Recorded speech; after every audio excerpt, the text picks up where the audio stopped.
Hi everyone, I'm Rajat, a full stack QA at Testrig Technologies, and today I'm going to compare Playwright and Cypress. So welcome to Testrig Tech Talk episode 6. To keep this conversation practical, I'm using the same AI-powered block generation tool as a demo application for both Playwright and Cypress. We will look at how each framework handles the real-world automation scenarios.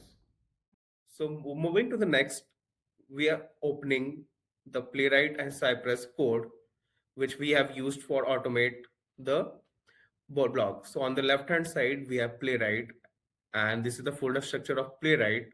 That is some pages and the test folders. So this is the test folder that is we have used for the sign in and generate a blog that you can see that there is test blog, and we have the steps that is using async and await that is very common in Playwright. And there this is a page that is create new blog page, and which in which we have written the locators and the methods in it. And while scrolling we can see the methods, that is the enter keywords, clear generate button, clear generate back button.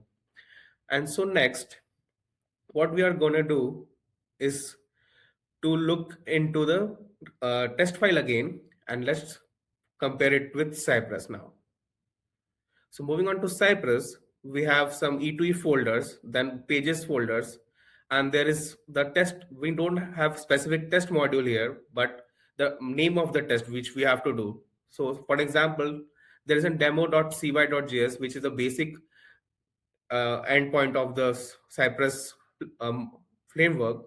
So this has describe block and some it blocks. So we have used the same application, that is the power generation application, and we are generating the same flow. So for the pages, we have used the same page, that is create new blog, and we have some getter methods for the locators, which are using cy.get.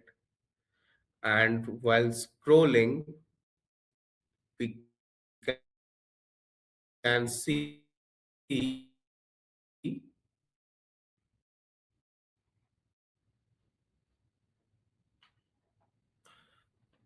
and we can see the test file now for the methods. And now what we'll do, we will run the playwright test first with the command, that is npx playwright test, then the test file name. And what we are doing, that is we are adding headed, because the playwright runs the test in headless mode and we could not have seen it. So we are deliberately adding the headed, so we can see that now. You can see that the application which I've using, that is Zincflow, that is an AI content platform to generate some blogs. So we are signing in first and we are validating with the OTP.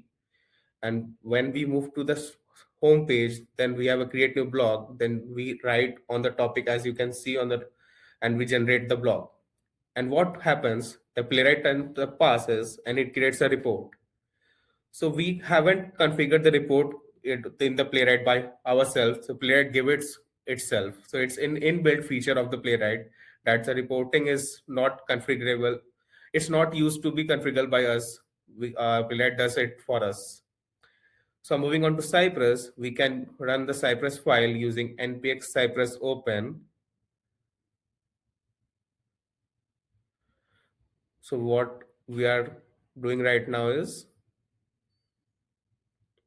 generating the test from it, and we have seen that we have written E2E. So we will select E2E, then we can select the browser in which we have to run. We will choose Chrome here, and then we have to select whatever file which we want to run, that is demo file, which will run the same application which have been seen in the Cypress, that is the AI powered Zincflow app, to generate a blog. This time only we will generate the blog using Cypress. And on the Cypress, you can see that it runs in an interactive runner. In the left hand side, you can see all the calls and all the locators which we have written in the test. So it's a comparison, like the Cypress is well suited for its fast UI feedback and focused UI testing, whereas the Playwright is a stronger choice for the scalable browser and CI-driven automation. At Testrig Technologies, we help teams building the right automation strategy, using the right tools, and building scalable automation frameworks. So this was Testrig Tech Talk episode 6. Thanks for watching and stay tuned for more insights from Testrig Technologies.